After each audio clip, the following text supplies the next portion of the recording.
আসসালামু আলাইকুম এভরিওয়ান। আজকে আমরা কনিক থেকে 2025 সালে যশোর বোর্ডে যে সৃজনশীল প্রশ্নটা আসছিল এটা সমাধান করব। তো প্রথমত দেখো খ নাম্বারটা আমরা প্রথমে লিখে ফেলবো, দেওয়া আছে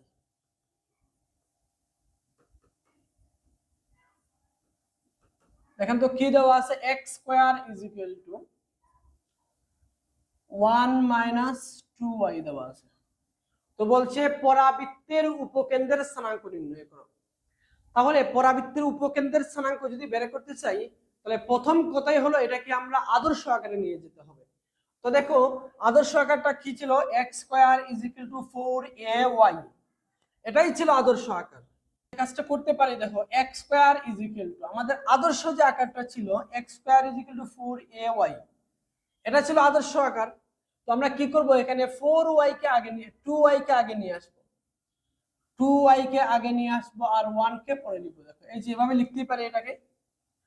আচ্ছা তারপরে দেখো এটাকে লিখতে পারি x square is equal two, এখান থেকে আমরা -2 কমন নিব, -2 কমন নিলে কি আসবে, y মাইনাস হাফ হয়ে যাবে। দেখো কিছু কিছু ক্ষেত্রে সরাসরি কমন যায় না, আপনাকে জোর করে কমন নিতে হবে। তো এখানে আমরা এরকম একটা কাজ করছি, দেখো -2y ছিল, এটা এখান থেকে আমরা -2 কমন নিচ্ছি, তো ক্যান্সেল আউট হলে দেখো y থাকে, এই যে y।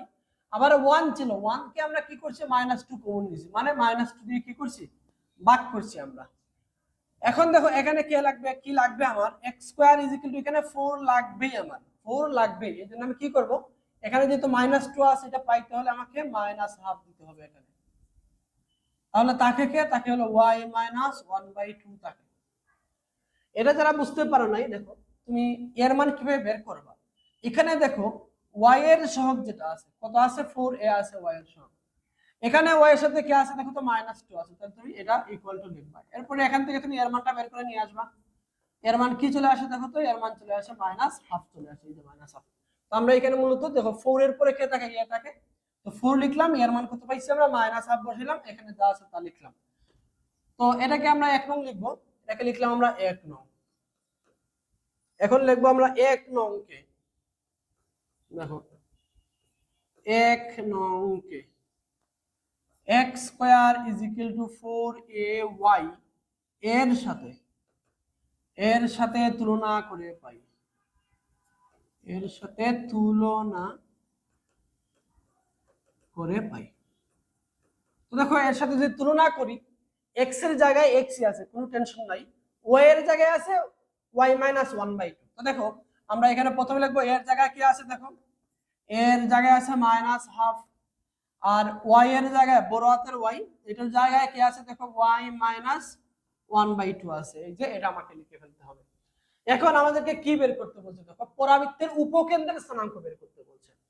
তো উপকেন্দ্রের স্থানাঙ্ক বের করার সূত্র আমরা কি জানি, যদি y square is equal two 4a x হয় তাহলে উপকেন্দ্র হলো a0। আর যদি x square is equal two 4ay হয় তখন উপকেন্দ্র হবে 0, a হবে, 0, a হবে। এটা আমরা আশা করি সবাই জানি। তো দেখো অতএব উপকেন্দ্রের স্থানাঙ্ক,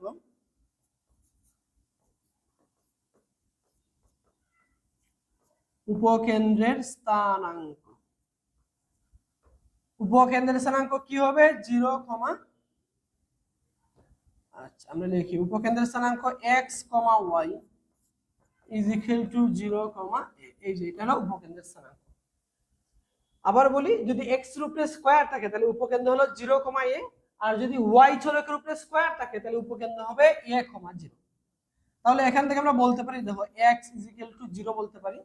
তো এখানে x এর জায়গায় x ই আছে, অন্য কিছু নাই, তাহলে যেভাবে সেভাবে থাকবে। এবং y ইজ ইকুয়াল টু আমরা কি বলতে পারি, দেখো y ইজ ইকুয়াল টু বলতে পারি a। কিন্তু y এর জায়গায় এখানে কি আছে, y মাইনাস হাফ আছে, তো যেখানে y আছে এখানে কি লিখবো আমরা, y মাইনাস হাফ। এর জায়গায় কত আছে, মাইনাস হাফ আছে, এর জায়গায় মাইনাস হাফ আছে, এই যে। এখন বলছিলাম সেম জিনিস সেম পজিশনে থাকলে সরাসরি আউট। দেখো এখানেও মাইনাস হাফ, এই সাইডেও মাইনাস হাফ, তাহলে এটা বাদ। তাহলে y ইজ ইকুয়াল টু কি হলো, তাহলে y ইজ ইকুয়াল টু এখান থেকে আমরা কি পাইলাম, y ইজ ইকুয়াল টু এখান থেকে আমরা 0 পেয়ে গেলাম। তাহলে দেখো আমরা উপকেন্দ্রটা আসলে কি পাইলাম, উপকেন্দ্র আসলে আমরা কি পাইলাম, উপকেন্দ্র x, y যেটা এটা হলো 0, 0 পেয়ে গেলাম। তার মানে উপকেন্দ্রটা আসলে মূল বিন্দুতে অবস্থিত। দেখো আমরা এবার খ নাম্বার অঙ্কটা করি। তো এখানে দেখো কি কি ইনফরমেশন দেওয়া আছে। দৃশ্যকল্প 1 মানে হলো এই চিত্রটা দেওয়া আছে। 1 থেকে পরাবৃত্তের সমীকরণ নির্ণয় করো। এখন দেখো SP = EPM এই সমীকরণের সাহায্যে যদি আমরা পরাবৃত্তের সমীকরণ নির্ণয় করি তাহলে আমাদের মোটামুটি 4টা জিনিস লাগবে। কি বলছিলাম? উপকেন্দ্র লাগবে, S বিন্দুটা লাগবে আমাদের উপকেন্দ্রের স্থানাঙ্ক, আর নিয়ামক রেখার সমীকরণ লাগবে, উৎকেন্দ্রিকতা লাগবে, আর একটা সাধারণ বিন্দু বা চলমান বিন্দু PXY যেটা আমাদের ধরে নেওয়ার স্বাধীনতা আছে, এই বিন্দুটা আমাদের লাগবে। তো দেখো এখানে দেওয়া আছে উপকেন্দ্র, অসুবিধা নেই, কিন্তু নিয়ামক রেখার সমীকরণটা দেওয়া নাই। আর এই পরাবৃত্তের ক্ষেত্রে আমরা সবাই জানি উৎকেন্দ্রিকতা 1 হয়, তো এটা আমরা আগে থেকেই জানি, এটা দেওয়ার প্রয়োজন নাই। তো আমাদের এখন যেটা দরকার সেটা হলো নিয়ামক রেখার সমীকরণটা নাই। তো আমরা নিয়ামক রেখার সমীকরণটা আমাদেরকে বের করে নিয়ে আসতে হবে। তো আমি আগে চিত্রটা অঙ্কন করি, তোমরা আমার সাথে সাথে চিত্রটা অঙ্কন করে ফেলবা। আমার সাথে সাথে এই চিত্রটা অঙ্কন করে ফেলবা, আমরা চিত্রটা অঙ্কন করি। দেখো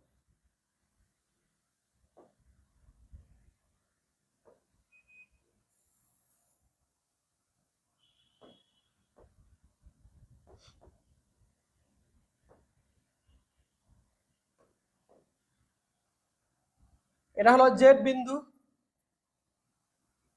আর এটা হলো শীর্ষবিন্দু। তাহলে এরকম হবে চিত্রটা, দেখো এরকম হবে। আর এই পয়েন্টটাকে আমরা এস ধরে নিচ্ছি, এস বিন্দু। এস বিন্দু দেওয়া আছে কত? -6 দেওয়া আছে এস বিন্দু। আর এইটা হলো পি বিন্দু, আমরা পি বিন্দু ধরে নিচ্ছি। পি বিন্দু হলো x, y, পি বিন্দু x, y। ওকে, আমাদের শীর্ষবিন্দুটা দেওয়া আছে, শীর্ষবিন্দু হলো এ।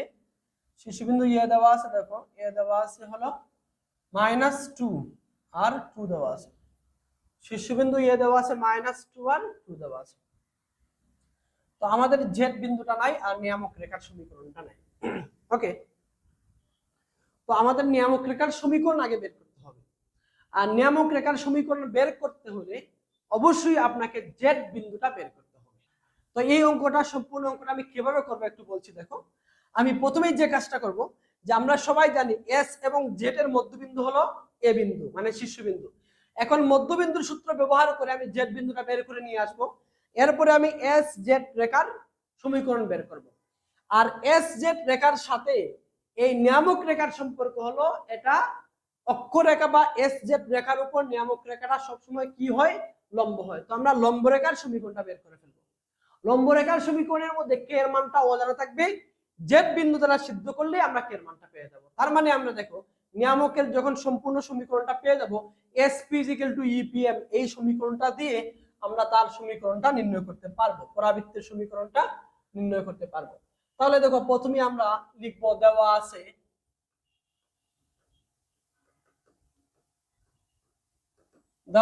কি দেওয়া আছে দেখো, উপকেন্দ্র। উপকেন্দ্র আমি সরাসরি লিখে দিচ্ছি, বাংলা কথাগুলো লিখছি না, আপনারা লিখবেন। -6 শীর্ষবিন্দু এবং শীর্ষবিন্দু এ সমান কত দেওয়া আছে? -2 আর +2 দেওয়া আছে। আমরা ধরলাম,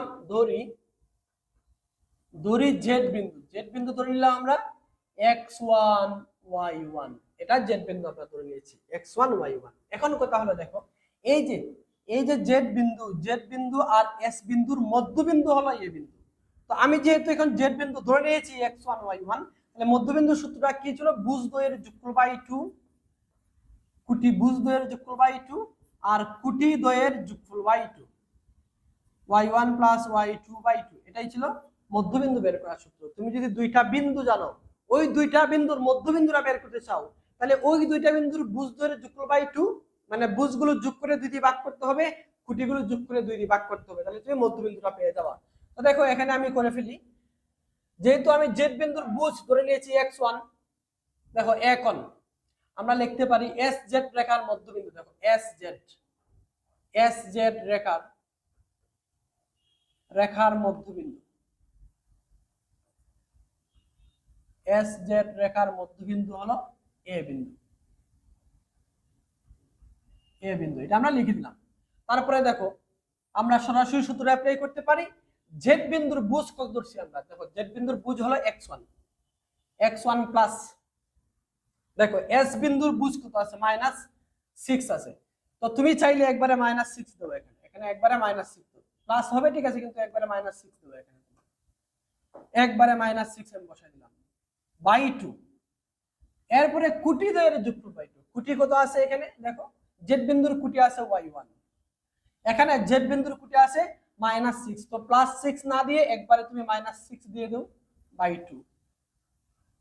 ওকে, তাহলে এটা আসলে এই যে এটা আসলে কোন বিন্দু পাওয়া যাবে, এ বিন্দু পাওয়া যাবে, তাহলে এই বিন্দু কি আছে -2 আর 2 দেওয়া আছে, তার মানে আমরা বুঝ ইজিক্যাল টু বুঝ মানে এইটা ইজিক্যাল টু এটা বলতে পারি, আবার এই পার্টটুকু কুটি ইজিক্যাল টু কুটি লিখতে পারি। দেখো অতএব আমরা বলতে পারি x1 -6/2 ইজিক্যাল টু বলতে পারি -2 বলতে পারি। আমি একবারে কাজ করব, দেখো এই যে 2 কে অসিটে পক্ষান্ত করলে -4 হবে, -4 আর 6 কে অসিটে নিয়ে গেলে প্লাস হয়ে যাবে, তাহলে দেখো কি হয়ে যায়, একবারে লিখলে কি হয়ে যায় -4 আর +6 মানে হলো 2, তাহলে x1 এর মান আমরা কত পাইলাম 2 পাইলাম। এবং এবং দেখো এই যে এটা সমান এটা, তাহলে y1 -6/2 ইজিক্যাল টু হলো 2। এবার একটু খেয়াল করো, দেখো আমি একবারে কাজ করছি, 2 কে পক্ষান্তর করলাম 4 হলো, 6 কে পক্ষান্তর করলাম প্লাস হয়ে গেল, তাহলে 4 আর 6 যোগ করলে কত হবে 10 হবে, তাহলে y ইজিক্যাল টু আমরা 10 পেয়ে গেলাম। তাহলে এখন দেখো আমরা কিন্তু জেড বিন্দুর স্থানাঙ্কটা জানি, তাহলে জেড বিন্দুর স্থানাঙ্ক আমরা কি জানি 2 আর 10, এই যে দেখো জেড বিন্দুর স্থানাঙ্কটা আমরা পেয়ে গেলাম। আমি জেড বিন্দুর স্থানাঙ্কটা এখানে একটু লিখে ফেলি, দেখো জেড বিন্দুর স্থানাঙ্ক কত পাইলাম আমি 2 আর 10 পেয়ে গেলাম।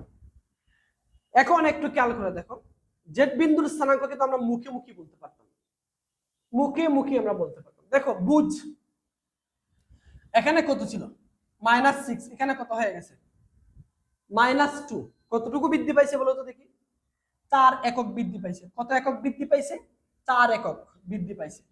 এখান থেকে আবার সেম পরিমাণ আসতে আরো 4 একক বৃদ্ধি পাবে, তো -2 সাথে 4 যোগ করো, তাহলে কত পাবো তুমি +2 পেয়ে যাবে। একটু খেয়াল করো, দেখো এখানে -6 থেকে 2 তে আসছে, তাহলে কত একক বৃদ্ধি পাইছে 8 একক বৃদ্ধি পাইছে, তাহলে ঠিক এখান থেকে শুরু করে সেম পরিমাণে এটা আরো 8 একক বৃদ্ধি পাবে, তাহলে 2 এর সাথে 8 যোগ করলে কত পাওয়া যায়, এই যে 10 পাওয়া যায়, এটা আমরা মুখে মুখে বলতে পারতাম। ওকে, তাহলে জেড বিন্দু স্থানাঙ্ক আমরা পেয়ে গেছি। এখন আমরা এস জেড রেখার সমীকরণটা বের করে নিয়ে আসবো। দেখো এস জেড রেখার সমীকরণ, এস জেড বা অক্ষরেখার সমীকরণ, তাহলে দেখো এস জেড বা অক্ষরেখার সমীকরণ, অক্ষরেখার সমীকরণ, সমীকরণ নির্ণয় সূত্র কি x - x1 / x1 - x2 = y - y1 / y1 - y2, এটাই হলো সূত্র। এখন আমরা দেখে দেখে শুধু মানটা বসাবো, মানটা বসাই। দেখো দেখো x - x1, x1 কত দেওয়া আছে, দেখো x1 মানে হলো, দেখো আমি এস জেড রেখার সমীকরণ বের করতেছি, এস জেড রেখার সমীকরণ, তার মানে এস হলো আমার প্রথম বিন্দু, জেড হলো আমার দ্বিতীয় বিন্দু, তাহলে এটা হবে x1 y1, এটা হবে x2 y2, তাহলে x1 কত আছে -6, একবারে লিখবো আমি +6, তারপরে -6 x2 কত আছে 2 আছে, তাহলে এই যে এরকম হয়ে যাবে y - y1 কত বলো, y1 হলো -6, তাহলে একবারে লিখলে +6, এরপরে নিচে y1 -6 y2 কত আছে 10 আছে, এই যে 10 আছে। তো আশা করি তোমরা এইটুকু বুঝতে পারছো। তো আমি এই অংশটুকু মুছে ফেলি, এইটুকু আশা করি তোমরা উঠিয়ে ফেলছো, এইটুকু মুছে ফেলি।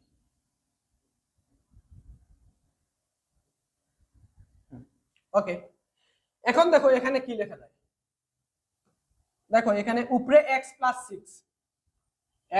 6 উপরে আছে, নিচে -6 - 2 মানে হলো -8 = দেখো y + 6 -6 -10, তাহলে -16 হয়ে গেল।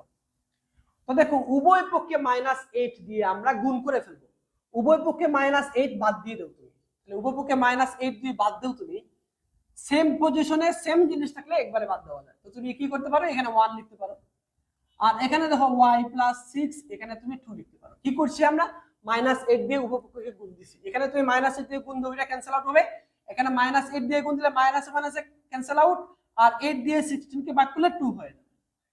এবার দেখো 2 কে অসিটি নিয়ে আসো, এখানে নিচে 1 লেখা যে কথা, না লেখা একই কথা, 1 লিখলে লিখো, না লিখলে না লিখো। এবার 2 কে অসিটি নিয়ে আসো, তাহলে 2 কে অসিটি নিয়ে আসলে 2 আছে বাদ, পক্ষান্তর করলে গুণ হয়ে যাবে, তাহলে 2x আর এটাকে গুণ দিলে হয়ে যাবে 12। y কে অসিটি নিয়ে আসো, পক্ষান্তর করে -y -6 0 হয়ে যায়। তাহলে দেখো, তাহলে আমরা বলতে পারি যেটা, দেখো যে 2x - y, এই 12 থেকে 6 বিয়োগ করলে 6 0, এটাই হলো আমাদের এই যে রেখাটা, এই যে SZ রেখা বা অক্ষরেখা যেটা, তার সমীকরণ হলো এই যে এটা। এখন আমরা অক্ষরেখার লম্ব রেখাটাই হলো নিয়ামক রেখা, এখন আমরা নিয়ামক রেখার সমীকরণটা বের করে ফেলবো। তো দেখো আমি লিখলাম SZ রেখার লম্ব রেখা, দেখো SZ রেখার লম্ব রেখা, SZ রেখার লম্ব রেখা নিয়ামক রেখার সমীকরণ, নিয়ামক রেখার সমীকরণ। তো SZ রেখা লম্ব রেখা নিয়ামক রেখার সমীকরণটা কি হবে, এটা লম্ব রেখার সমীকরণ কি হয়, x এর সহগ আর y এর সহগ ইন্টারচেঞ্জ হবে। দেখো x এর সহগ আর y এর সহগ ইন্টারচেঞ্জ, চিহ্ন হিসাব করব না আমরা, তাহলে দেখো এখানে চিহ্ন হিসাব না করলে y এর সাথে 1 আছে, 1 চলে আসবে এখানে, তাহলে x, আর এখানে চিহ্ন যাই থাকবে এটা চেঞ্জ হয়ে যাবে, প্লাস থাকলে মাইনাস, মাইনাস থাকলে প্লাস, 2 চলে যাবে y এর জায়গায়, প্লাস k = 0। এটাই হলো নিয়ামক রেখার সমীকরণ।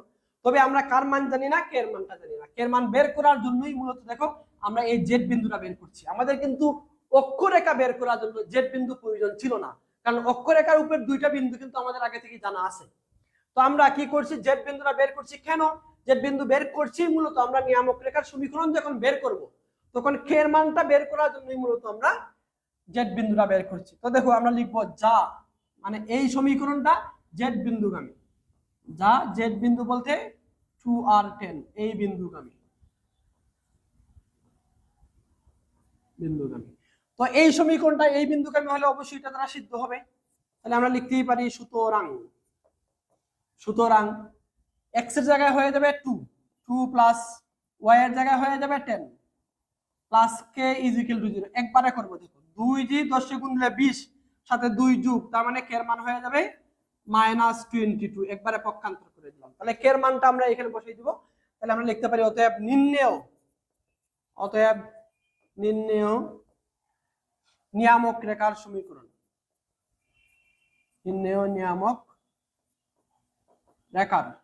নিয়ামক রেখার সমীকরণ।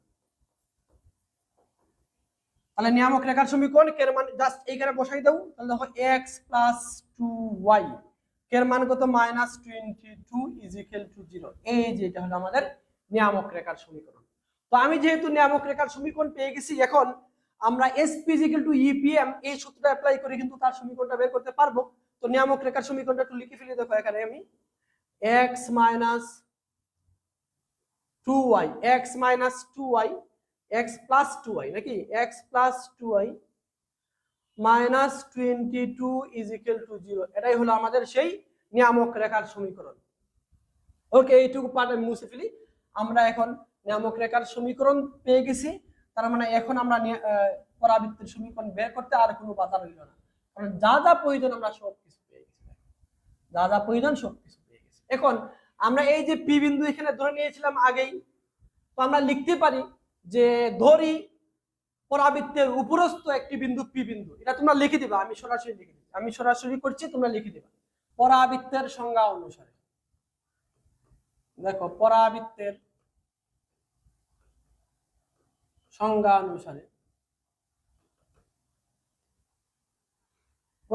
সংজ্ঞা অনুসারে, কি বলতে পারি, SP = EPM, এটা আমরা বলতে পারি। কিন্তু পরাবৃত্তের ক্ষেত্রে এর মান কি হয়, এর মান 1 হয়, এই জন্য এটা লেখার দরকার নেই। ওকে, তাহলে SP মানে কি বলো তো দেখি। SP মানে হলো S বিন্দু থেকে P বিন্দুর দূরত্ব। SP বলতে কি বুঝি আমরা, S বিন্দু থেকে P বিন্দুর দূরত্ব, এই যে এটা এটা হলো এসপি। আর পিএম, পিএম মানে কি, এই যে এটা হলো পিএম, তাহলে এটা হলো এম। তাহলে দেখো আমরা লিখতে পারি SP root over x2 minus x1, তাহলে x মাইনাস x সূত্রের মাইনাস, কিন্তু এখানে আবার -6 আছে, তাহলে একবারে লিখলে +6 হয়ে যাবে, whole square plus y minus y2 minus y1, এখানে আবার -6 আছে, তাহলে +6 হয়ে যাবে, whole square is equal to হলো পিএম। পিএম বলতে কি বুঝি আমরা, পি বিন্দু থেকে এম বিন্দুর লম্ব দূরত্ব। এখন এম তো কোনো বিন্দু, এম যেখানে এম যে বিন্দুটা আছে এটার স্থানাঙ্ক কিন্তু আমরা জানি না, তবে এম যে বিন্দুর উপরে, যে সরল রেখার উপরে অবস্থিত, এই সরল রেখার সমীকরণটা জানি। তার মানে পি বিন্দু থেকে একটা সরল রেখার লম্ব দূরত্ব বের করার সূত্র নিশ্চয়ই আমাদের জানা আছে। উপরে ওই সমীকরণটা সরাসরি বসে যাবে, সরাসরি এই সমীকরণটা উপরে বসাই দিবা, তাহলে কি হবে x প্লাস 2y মাইনাস 22, আর নিচে কি হবে, নিচে হবে রুট ওভার ওই সমীকরণের x এর সহগের বর্গ প্লাস y এর সহগের বর্গ। এখানে একটা মডুলাস ইউজ করবা, যেহেতু আমরা এটা দূরত্ব বের করতেছি। এবার বলো তো এটা দেখার পরে তোমার কি করতে ইচ্ছে করে, বলো তো, বলেন এটা দেখার পরে আপনার কি করতে ইচ্ছে করে বলেন। এটা দেখার পরে যদি আপনার বর্গ করতে ইচ্ছা না করে তাহলে আপনার বেসিকে সমস্যা আছে। তো দেখেন আমরা বর্গ করে ফেলি, তাইলে এখানে একবারে লিখবো, এখানে দেখো কি আসে, এখানে আসে a square plus 2ab, 2ab মানে 12x প্লাস b স্কয়ার মানে 36। এখানে দেখো আমরা লিখতে পারি y square plus 12y plus 36, এখানে লিখতে পারি। ওকে, আর এখানে যখন আমরা বর্গ করব তখন উপরে দেখো x প্লাস 2y মাইনাস 22, এটার উপরে একটা স্কয়ার চলে আসবে, আর নিচে কত আছে, তখন নিচে আছে রুট ওভার 3 চলে আসে, নিচে নিচে কত, সরি রুট ওভার 5 চলে আসে, দেখো নিচে রুট ওভার 5 চলে আসে, নিচে রুট ওভার 5। আর যেহেতু আমরা উভয়পক্ষে বর্গ করছি, রুট স্কয়ারে ক্যান্সেল আউট হয়ে যাবে, ক্যান্সেল আউট হলে এটা এখানে কি থাকবে, শুধু 5 হয়ে যাবে। দেখো আমি এই লাইনটা আবার বলছি, আমরা উভয়পক্ষে বর্গ করছি, বর্গ করার কারণে রুটটা চলে গেছে, এখানে a plus b whole square সূত্র লিখে ফেলছি, এখানে a plus b whole square সূত্র লিখে ফেলছি। বর্গ করছি মানে এটার উপরে একটা স্কয়ার বসে যাবে, আর এখানে রুট স্কয়ারে ক্যান্সেল আউট, 1 স্কয়ার মানে 1, 2 স্কয়ার মানে 4, যোগ করলে 5 হয়ে যাবে। এবারে 5টাকে তুমি পক্ষান্তর করে অসেটে নিয়ে আসো, তো 5টা পক্ষান্তর করে নিয়ে আসলে এখানে থাকে দেখো x square plus y square plus 12x plus 12y, আর এখানে 36, এখানে 36, তাহলে 72 হয়ে যাবে। ওকে, এখানে দেখো আবার সূত্র হয়ে যায়, দেখো এখানে সূত্র হয়ে যায়, দেখো a plus b plus c whole স্কয়ারের সূত্র। তো a plus b plus c whole স্কয়ারের সূত্র কি, দেখো a square plus b square, b মানে 2y, b square plus c square, c মানে কত -22, c মানে -22 হোল স্কয়ার, এরপরে প্লাস 2ab আমি নিচে লিখি, দেখো এরপরে কি হবে প্লাস 2a, a মানে কত, a মানে হলো x, b মানে কত, b মানে হলো 2ab, b মানে হলো 2y প্লাস 2bc, b মানে 2y, আর c মানে হলো -22 প্লাস 2ca, c মানে -22, আর a মানে হলো x। এখন দেখো এটাকে কি করা যায়, আমরা 5 দিয়ে গুণ করে ফেলি আগে, এই যে 5 দিয়ে এটাকে গুণ দিব, তাহলে 5x square plus 5y square, 5 বারং 60, আবারও 60y, 5 দিয়ে গুণ দিব, 5 দুগুণা 10, 10 এর শূন্য হাত রইল 1, তার সাথে 35 আর 1 36, 360। ওকে, এবার এই সেটে দেখো আমরা কি বলতে পারি, এখানে x স্কয়ার, এটা হবে 4y square, 4y square plus, এখানে দেখো যে এটা স্কয়ার মানে হলো 484। ওকে, তারপরে দেখো এখানে গুণ দিলে কি হয়, 2 দুগুণা 4, 4xy প্লাস 4xy। ওকে, বাকি রইলো এটা, এটা দেখো গুণ দাও, 2 দুগুণা 4, 4 দিয়ে এটা গুণ দিলে -88 হয়ে যাবে, আর এখানে আছে y, দেখো এরপরে এখানে গুণ দিলে -44x। এখন দেখো সবগুলোকে এক্সিটে নিয়ে আসতে পারলেই আমার অঙ্ক হয়ে গেল। সবগুলোকে এক্সিটে নিয়ে আসি আমরা, দেখো নিয়ে আসলে এখানে আছে x স্কয়ার, এখানে আছে 5x স্কয়ার, তাহলে b হয়ে যাবে, তাহলে হয়ে যাবে 4x স্কয়ার। 5y স্কয়ার এখানে আছে 4টা, তাহলে b করলে কয়টা থাকবে? একটা থাকবে y স্কয়ার। ওকে, এখানে দেখো 60x আর এখানে আছে 44x, তাহলে পক্ষান্তর করে নিয়ে আসলে দেখো 104x হয়ে যাবে। এখানে আছে 60y, এখানে আছে পক্ষান্তর করে যদি নিয়ে আসি আমরা, তাহলে কত হয় দেখি, 148টা, দেখো 148 হয়ে যাবে। ওকে ওকে, আর বাকি রইল হলো -4xy, নিয়ে আসলাম আমরা পক্ষান্তর করে -4xy। আর এখানে আছে 360, দেখো এখানে 360, এখানে 124 হয়ে যাবে, -124 হয়ে যাবে, ইজিক্যাল টু 0 থাকবে। এটা কি আমরা আনসার বলতে পারতাম। তবে দেখো এই যে এই লাইন আর এই যে এই তিনটাকে আমরা কি লিখতে পারি দেখো তো, এই যে এটাকে লিখতে পারি, প্রথমটাকে 4a স্কয়ারকে লিখতে পারি ভাবে স্কয়ার মাইনাস 2a, a মানে 2x, b মানে কত, b মানে হলো y প্লাস b স্কয়ার। দেখো তাহলে এখান থেকে লেখা যায়, দেখো এটাকে লেখা যায় 2x মাইনাস y দেয়া হোল স্কয়ার লেখা যায়। তার মানে এই তিনটা টার্মকে আমরা একবারে লিখলে এইভাবে লিখতে পারি, দেখো তিনটাকে একবারে লিখলে এইভাবে লিখতে পারি আমরা, যে 2x মাইনাস, দেখো 2x minus y whole square লিখতে পারি।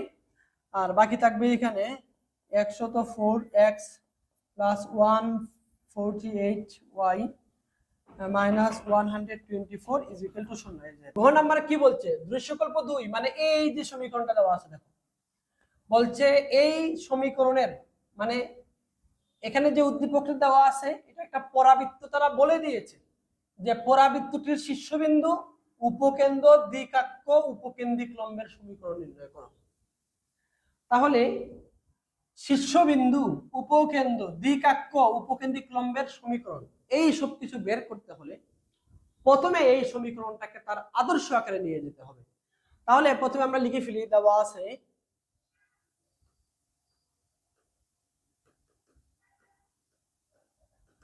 আছে পরাবৃত্তের সমীকরণ।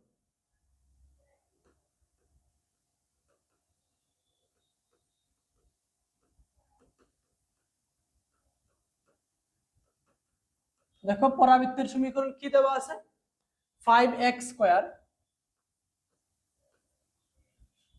Plus 15x minus 10y minus 4 is equal two 0, এটাই হলো পরাবৃত্তের সমীকরণ। এখন এটাকে যদি আমরা আদর্শ আকারে নিয়ে যেতে চাই, বলছিলাম আমি যে চলকের উপরে স্কয়ার থাকবে ওইটাকে একপাশে রাখবো, বাকিগুলোকে একপাশে নিয়ে যাব। তাহলে এখানে x চলকের উপরে স্কয়ার আছে, তো x যেখানে যেখানে আছে এগুলো রাখবো, বাকিগুলোকে পক্ষান্তর করে দেব। তাহলে 5x স্কয়ার প্লাস 15x, এটাকে পক্ষান্তর করলে 10y প্লাস 4, এই যে পক্ষান্তর করলে এগুলা মাইনাস প্লাস হয়ে যাবে। ওকে, এরপরে কি করব, এখানে x স্কয়ারের সাথে যে থাকবে এটাকে কমন নিতে হবে, x স্কয়ারের সাথে যাই থাকুক কমন নিতে হবে। তাহলে x স্কয়ার থাকবে এখানে, 5 দিয়ে ভাগ করলে 3x হবে, এটা এখানে দেখো 10y প্লাস 4 আছে। এখন দেখো x কয়টা টার্মের মধ্যে আছে, দুইটা টার্মের মধ্যে আছে, কিন্তু আমি চাই একটা টার্মের মধ্যে নিয়ে আসতে। তাহলে আমাকে কি করতে হবে দেখেন তো, দেখেন a square plus 2ab plus b square, দেখেন তো এখানে a কয় জায়গায় আছে, দেখেন এখানেও a আছে, এখানেও a আছে, এখানে b আছে, এখানেও b আছে, b আছে, b আছে। তো আমরা যদি এটাকে দ্বিপদীর মাধ্যমে প্রকাশ করে ফেলি, দেখো দ্বিপদীর মাধ্যমে প্রকাশ করে ফেলি, তখন দেখো a দুইটা টার্ম থেকে একটা টার্মের মধ্যে চলে আসে, b দুই জায়গা থেকে এক জায়গায় চলে আসে। তো আমরাও এখানে যেহেতু x কে দুই জায়গা থেকে এক জায়গায় নিয়ে আসতে চাই, তাহলে এটাকে আমরা দ্বিপদীর মাধ্যমে প্রকাশ করব। তো দ্বিপদীর মাধ্যমে প্রকাশ করতে হলে আগে আমাদেরকে এই ফরম্যাটটা নিয়ে আসতে হবে, a square plus 2ab plus b square ফরম্যাটটা নিয়ে আসতে হবে। তো দেখো এখান থেকে আমি নিয়ে আসি, 5 কে 5 এর মতো করে রাখলাম। দেখো a স্কয়ার প্লাস 2a, এ মানে কত x, এখন b এমন ভাবে লিখতে হবে যাতে করে 3x পাওয়া যায়। তাহলে তুমি কি করবা, 3/2 দিয়ে দাও, এই যে 3/2 দিলা, 2 এ 2 এ ক্যান্সেল আউট, 2 এ ক্যান্সেল আউট, আর 3 দিয়ে x গুণ দিলে 3x পাওয়া যায়। এখন তুমি কি লিখবা বলো? এখন তুমি কি লিখবা? দেখো a square plus 2ab plus b square লিখতে ইচ্ছে করে না? মানে 3/2 দিয়ে হোল স্কয়ার লিখতে ইচ্ছে করে কিনা বলেন? অবশ্যই আপনার ইচ্ছা করতেই হবে। তবে এখানে আমরা সেকেন্ড ব্র্যাকেট দিয়ে দিই, যেহেতু এখানে একটা ফার্স্ট ব্র্যাকেট আমরা ইউজ করব। দেখো এখানে আমরা 3/2 দিয়ে হোল স্কয়ার দিয়ে দিলাম, হোল স্কয়ার দিয়ে দিলাম। ওকে, আর এখানে কে আছে? 10y প্লাস 4 আছে। এখন তুমি হিসাব মিলাও। এখন তোমাকে হিসাব মিলাইতে হবে যে এখানে তুমি সূত্র প্রয়োগ করতে যাইয়া কি বেশি লিখছো এটা তোমাকে বের করতে হবে। দেখো তো, এই যে x স্কয়ার জায়গায় এই দুইটা থেকে দেখো, এখান থেকে কিন্তু আমরা 3x পাই, কিন্তু এই পার্টটা হলো আমার এক্সট্রা চলে আসছে। তো এই পার্টটা এক্সট্রা চলে আসছে মানে এখানে কি আছে? 3 স্কয়ার মানে 9 আছে, আর নিচে 4 আছে দেখো, আর বাহিরে একটা 5 গুণাকার আছে দেখো। তাহলে তুমি কি বেশি লিখছো? 5 নং 45, 45/4 তুমি বেশি লিখছো। এখানে তুমি তোমার সুবিধার জন্য 45/4 তুমি বেশি লিখছো। তুমি কি অন্যায় করো নাই? তোমার কি মনে হয়? এই যে তুমি এই সাইডে 45/4 বেশি লিখছো, এটা কি অন্যায় হয় না?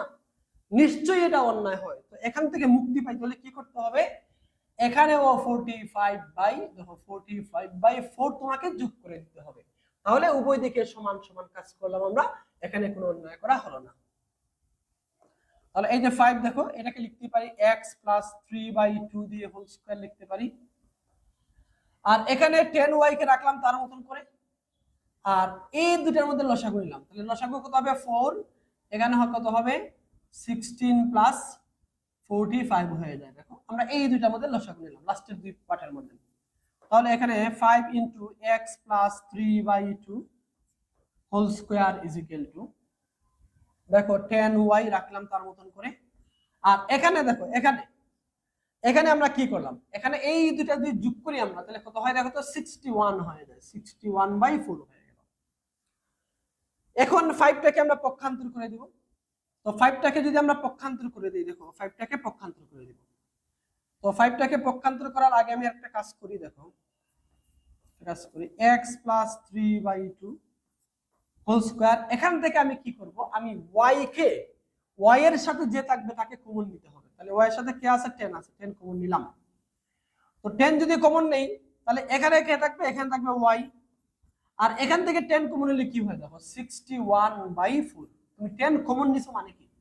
মানে 10 দিয়ে তুমি ভাগ করছো। এখন দেখো 61/4, এটা তুমি গুণ দিয়ে উল্টাও, এর নিচে 1 আছে, 1 চলে উপরে চলে যাবে 10 নিচে। তাহলে দেখো 61/4 = 40 হয়ে যায় এখানে। তাহলে তুমি কি লিখতে পারো? 61/40 এটা তুমি লিখতে পারো। ওকে, এখন তুমি যেটা করবা, ওই 5টাকে পক্ষান্তর করে দিবা। এবার বলো 5 কে যদি তুমি পক্ষান্তর করো, 5 এখানে আসলে ভাগ হয়ে যাবে না? যদি ভাগ হয়ে যায় তাহলে 10 কে 5 দিয়ে ভাগ করলে কত হবে? 2 হবে। তাহলে x প্লাস 3/2 দিয়ে হোল স্কয়ার দাও, এটা কত হয়ে যাবে? 5 দিয়ে ভাগ করলে এটা 2 হয়ে যাবে। তাহলে y প্লাস 61/4 এই যে। এখন আমার কিন্তু এর মান লাগবেই। এটার আদর্শ আকারটা কেমন ছিল? আদর্শ আকারটা এরকম ছিল যে, যেহেতু এটার কেন্দ্র মূল বিন্দুতে না, এটার শীর্ষবিন্দু যেহেতু মূল বিন্দুতে নাই, তাহলে তার আদর্শ আকারটা এরকম ছিল। তার কেন্দ্র যদি আলফা বিটা হয় তাহলে এরকম ছিল, দেখো is equal two 4a y minus beta, এরকম। যদি শীর্ষবিন্দু যদি আলফা বিটাতে হয় তাহলে তার আদর্শ আকারটা এরকম ছিল। তাহলে দেখো আমি যদি 4 বের করতে চাই, এর মানটা বের করতে চাই, তাহলে 4 লিখতে হবে এখানে। তাহলে তুমি এখানে 4 লিখো, এখানে 4 লিখো। দেখো x প্লাস 3/2 দিয়ে হোল স্কয়ার দিলাম, এখানে 4 লাগবেই। তো 4 যদি লিখতে চাও তাহলে এখানে দিতে হবে হাফ, কারণ 2 দিয়ে ভাগ করলে এই 2 পাওয়া যায়। তাহলে y প্লাস 61/40 এই যে এটা। তাহলে দেখো এটাকে আমরা লিখলাম 1 নং সমীকরণ। 1 নং সমীকরণ লিখলাম। এখন লিখবো 1 নং কে তার আদর্শ আকার যেটা, এটার সাথে তুলনা করব। লিখবো আমরা 1 নং কে, দেখো 1 নং কে x square is equal two 4ay এর সাথে তুলনা করে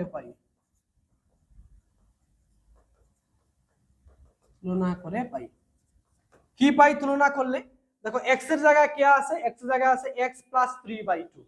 তাইলে capital x is equal two আমরা লিখতে পারি স্মল এক্স প্লাস 3/2 বলতে পারি আমরা।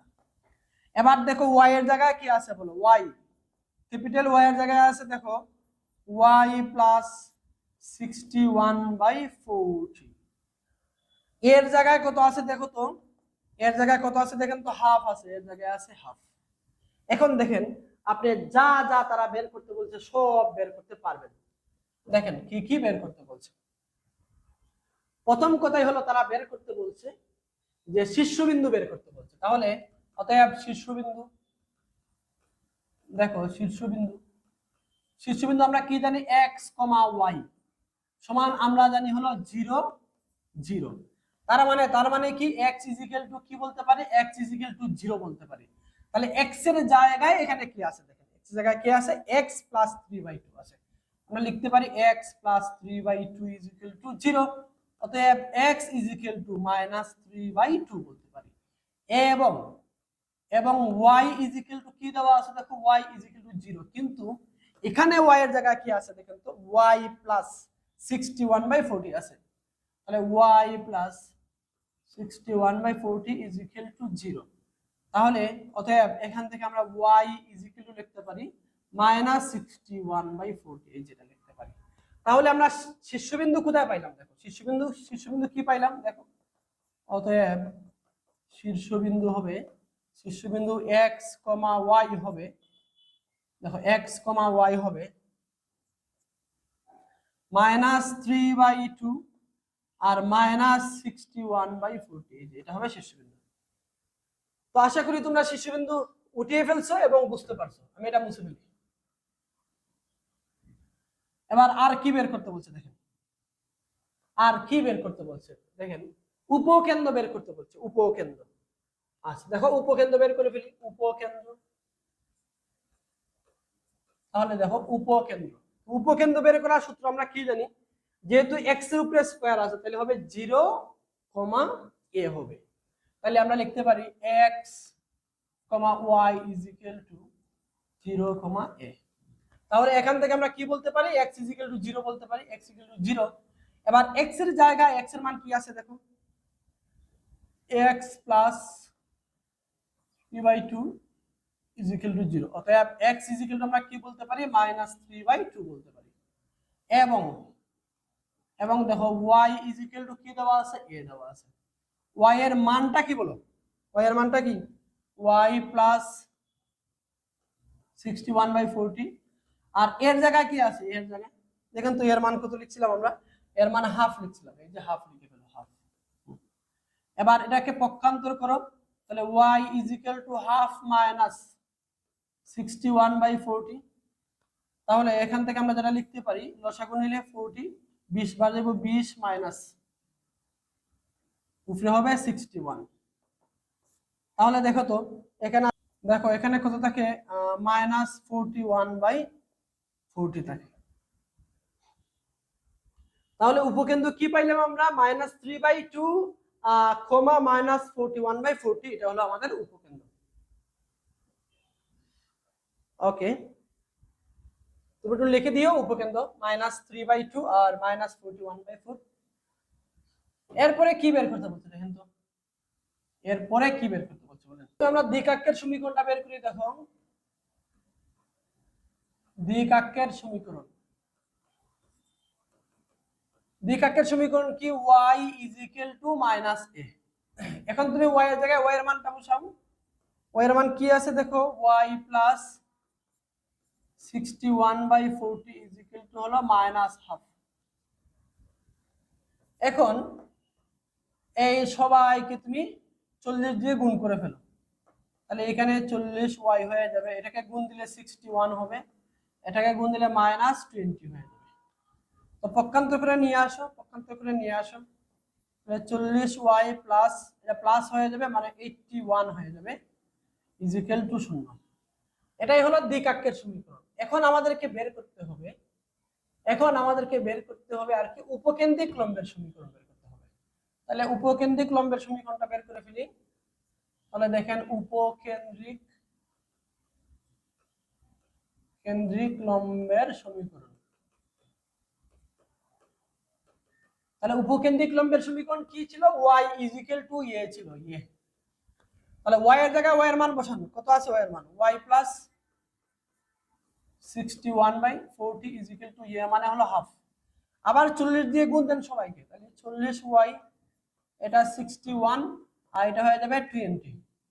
পক্ষান্তর এখানে নসেটে নিয়ে আসেন, তাহলে 40y plus 41 is equal two 0 হয়ে যাবে। তাহলে দেখেন উপকেন্দ্রিক লম্বের সমীকরণ পেয়ে গেলাম, সবকিছু পেয়ে গেলাম। আশা করি তোমরা বুঝতে পারছো। এরপরে যদি কোথাও না বুঝো তাহলে অবশ্যই বলবা।